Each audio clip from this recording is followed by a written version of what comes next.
first one, domes, is based on data that was done in the 1980s. That tells you something about the amount of data that we have that's out there that we can use. The second data set is Kaplan, which was done in the early 2000s. And the third one is what's called the ECPAC series. This was done as a study for JGOPS, which was looking at ocean productivity. I'm going to look at polychaetes, but we've also actually looked at nematodes in this area here. We've got sites on the east, the centre, and the west. And these follow a productivity gradient across the CCFZ. We've got ones going from south to north, and again, we go from a high product, or relatively high productivity area to a very low productivity area. What I'm interested in doing is to determine the species distributions. And one of those things that we find is that there are an awful lot of species in the deep ocean areas. These are rarefaction curves showing the accumulation of species as you add the numbers of individuals. And this is from Domes A, which was in the western side of the CCFZ. And you can see that there are a considerable number of species.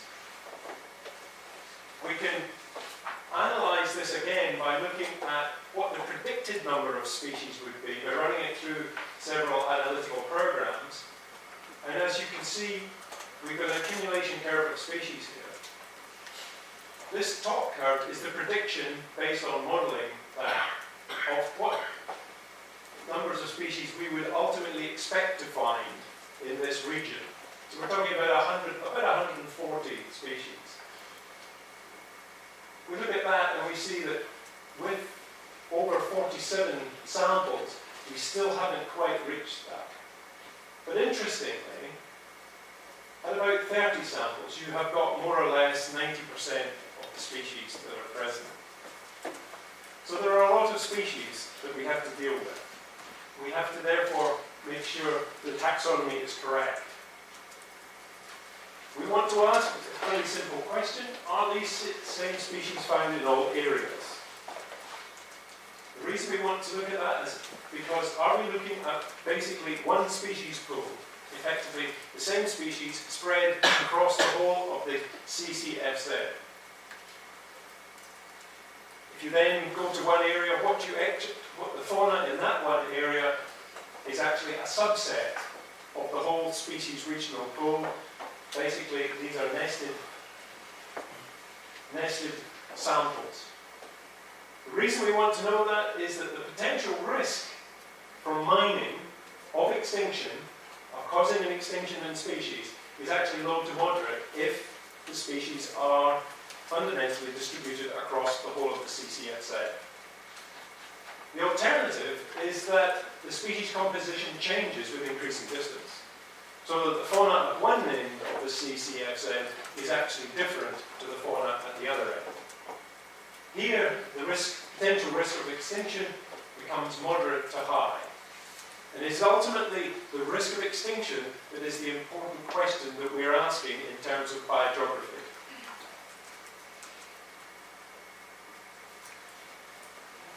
Just to remind you of where the sample sets are, again, we're going across and north to south. I'm going to look first of all at the beta diversity patterns, and in this table I want to draw your attention to this column on the right hand side.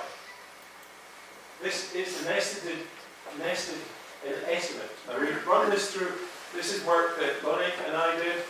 We have run this through a series of programs which test the contribution of the different species, their presence and absence across the different samples we have. The higher this value, the more nested the fauna is. And from these values, we can see that it is amazingly low. The implication, therefore, is that in fact, the species turn over. And this column here indicates that there is a higher probability that the fauna that we're looking at turns over with distance. This suggests, as I say, the fauna turns over, changes with distance. The fauna is different from one area to another. and the risk of causing species extinction is therefore potentially high. However, this analysis is based on a very limited number of samples. The samples are very distributed across the CCF. We have no idea that if you added more samples between them, whether we would actually change the pattern. The high number of rare species that we find in samples makes the coverage and improvement really quite important, because we don't know whether those species would be found in the areas in between, and whether our whole pattern, our whole analysis would change. So, for the future, we need better spatial coverage. That means that we need to pull together the samples that are being taken in the different areas to create a more unified data set. To do that, we need to have an underpinning unified taxonomy. We all need to be calling the same species by the same name or by the same number. And that's a really important point in this presentation, and I think it's going to be an important point for this whole workshop. I want to just quickly go and have a look at rarity and endemism. Now, rarity is where species are only found in one or two individuals, and they're restricted, often in distribution. Endemism is where species are only found in a particular zone, a particular area. The two are related but slightly different concepts. In these pie charts, I want to indicate to you the areas in blue. These are species that have been recorded with only one individual. And you can see that from the percentage of the species, total species occurred, these are the majority of the species you find in the samples. So, this one is 48, this one is over 60, nearly 60. The common species, the species that are found in all of the, or the majority of samples, or in the majority of areas, represent a very small number of the percentage of species we record. Rare species are the most common in most of the samples. But if we look at it from another perspective, if we look at the number of individuals in the samples we look at, and the percentage abundance, the importance, the rare species drop down. They may only have one or two individuals, but there's not that many of them when you add them together. The dominant species now start to take up most of the fauna that we find. I'm not explaining that particularly clearly, but what it basically means is that in terms of the total number of individuals you find, most of them will actually start to be species that are widely distributed. Which gives us some encouragement that if we did do some decent taxonomy, we would actually be able to make a better understanding of the ecology of the system. There is also hope that if we start adding samples together, that the number of rare species drops. So if you only take a few samples, the number of rare species is quite variable. But as you start pulling those samples together, you suddenly realize that the number of rare species drops quite dramatically. Still quite significant numbers, but it makes a difference. Now, this underlines the point that if the contractor's data is pulled together, our understanding of whether there are rare species, and therefore species in danger of extinction, changes. If you add more samples, your appreciation of the fauna changes, whether it's rare or whether it is abundant. And that becomes important. And it underscores the need for bringing the data together and for us to actually collect in the same way. To produce data and identify the specimens that we collect in the same way, to produce the same names. We can put this into context. I don't expect you to read this. This is an output. But basically it's looking at what happens at mining if things are rare at different scales. And this is why it's important that we need to pull these samples together, why you need to collaborate. Because if it's only locally rare, then it's only a local extinction event. But if it's globally rare, and it goes extinct, then it's a major catastrophe. So rarity, I would suggest, is we need to increase the sampling to understand just whether species are rare or undersampled. We need to increase the spatial coverage because the analysis is based on samples that are over 2,000 kilometers apart. We need to understand what happens between those samples. We need to increase the taxonomic resolution so we can start to reduce the numbers of apparently rare species. So, if we're going to assess the risk of irreversible species loss, we need to create a consistent taxonomy across the CCSF. Now, where are we as far as achieving that? So, this is the second part of my talk about the gap analysis.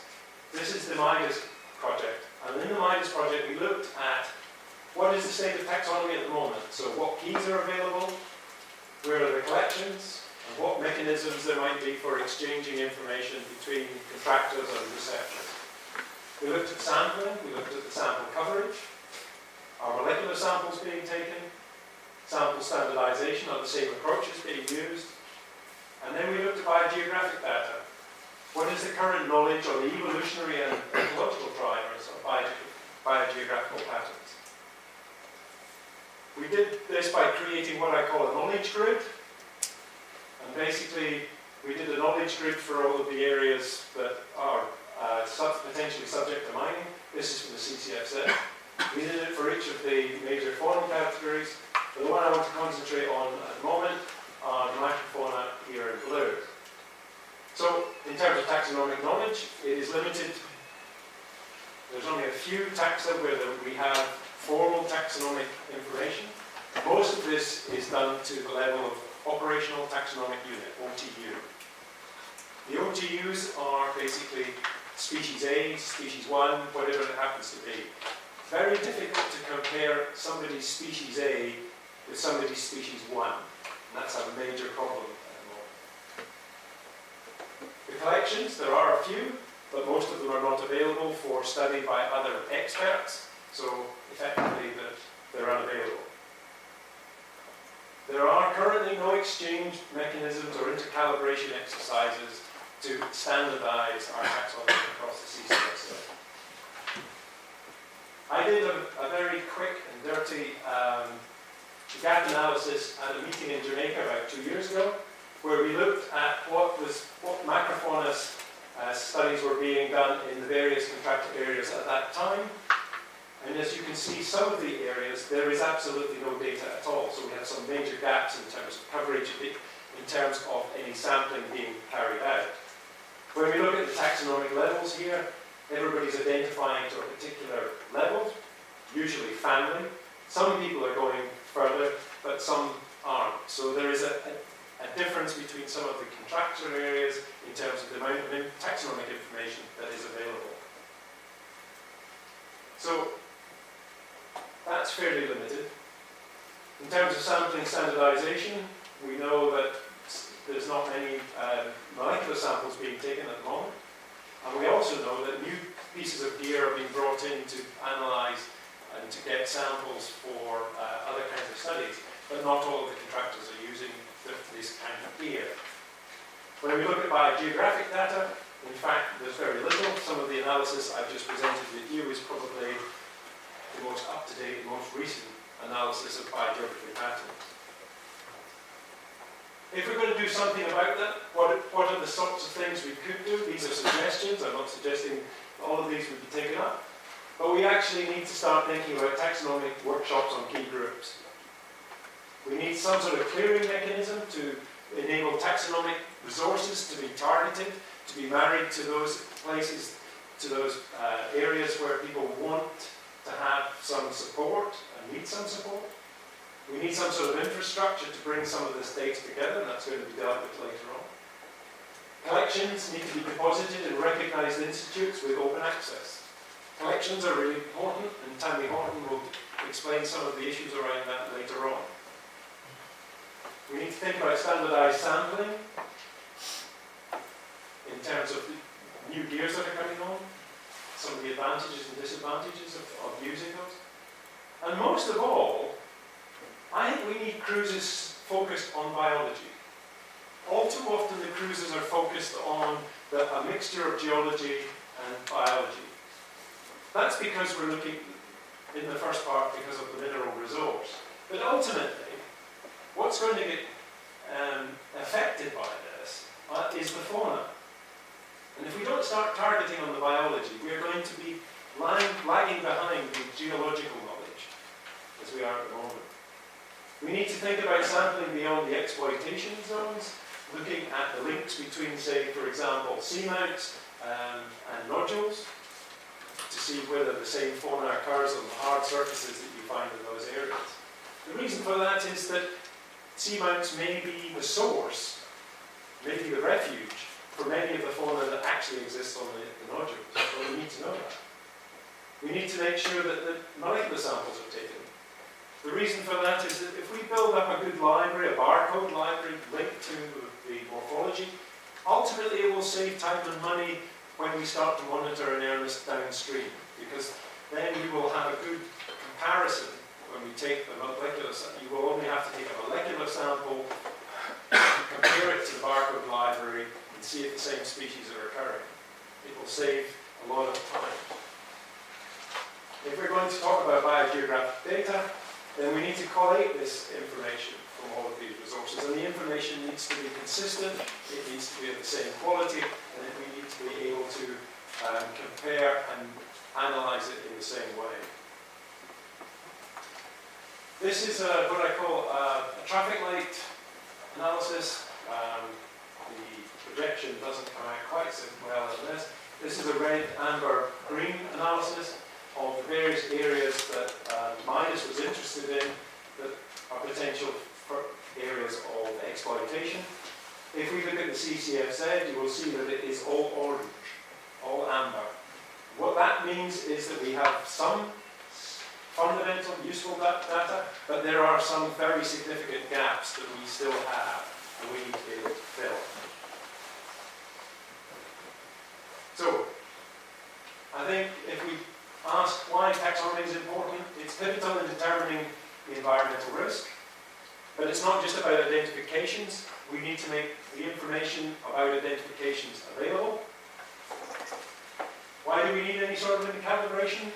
Well, we need it to assess the risk of extinction, and we need it because the area is so large that no one research program is going to be able to deal with the whole area. We need to pull together all the work that's being done by the contractors, by the researchers, because that is the only way we're going to get a consistent idea of the fauna and the ecology of this enormous area of the ocean.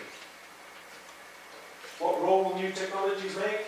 Well, in this molecular digital age, we need to incorporate all of the tools. We need to use the web to exchange information. We need to use molecular to enable us to consistently and accurately identify the animals we've got, but we need to be able to marry it to the data that we already have. So we need to meld together what we've already done with what we need to do. So where do we go from here? Well, that's the reason why we're having this workshop, and that's what we're going to be talking about. Thank you.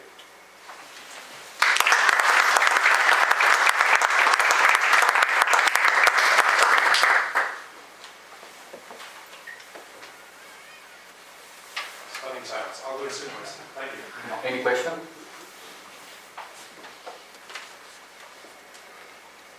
One. Yes. So, if I understood well, if we increase the spatial sampling and we unify taxonomy around the FCCFZ, we have only 10 stations, right? That's what I saw on the map. With the story change. Yes.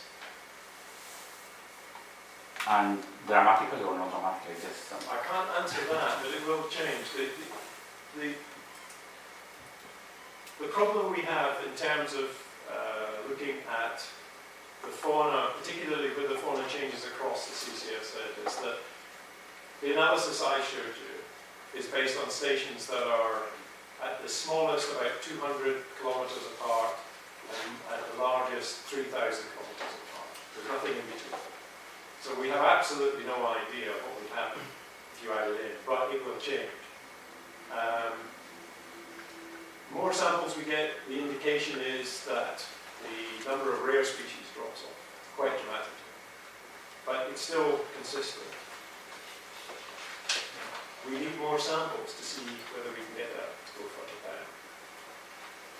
And that's important because the rare species are the ones that are most problematic in terms of assessing the ecology and certainly the biogeography. And they would be the ones that we don't want to put undue emphasis on them because they contribute less to the system. But rare species in other environments have been shown to be important to the ecosystem functioning, and also may be the species that take over when another species is knocked out. So you can't say, oh, we'll just ignore them because they have an ecological role that we don't quite understand in the CCFZ. So it's my simple answer is yes, we need more samples, and yes, it will change. How it will change, I don't know. Thank you. Any other question? Please. We have enough time. From the constructor? No? Yes? Are you anticipating, or is there a general discussion about once the question of rarity and endemism is better understood, if there will be an agreed policy coming out of that in terms of how contractors will manage both rare species and endemic species, and how that management will change as we build the picture across the CCZ? I'm sort of paralleling in my mind terrestrial mine management, where we have an if X then Y management system for both rare species and short-range endemics. And those policies or those management standards stand regardless of how the understanding of how rare those species are might change. Is that something that we would be moving towards? I think that's something we need to discuss, because at the moment I can't answer that because I don't know whether these are rare species or not. I find it difficult to believe that there's such a high proportion of species only ever found in one individual. It would imply that the whole of nearly 50% of the abyss is on the edge of extinction at any one time, which I don't honestly believe. I think we're at the stage where we need more data. I really do, and that's why I'm really keen that we start collaborations, because that's until we get more data together. If you were to present that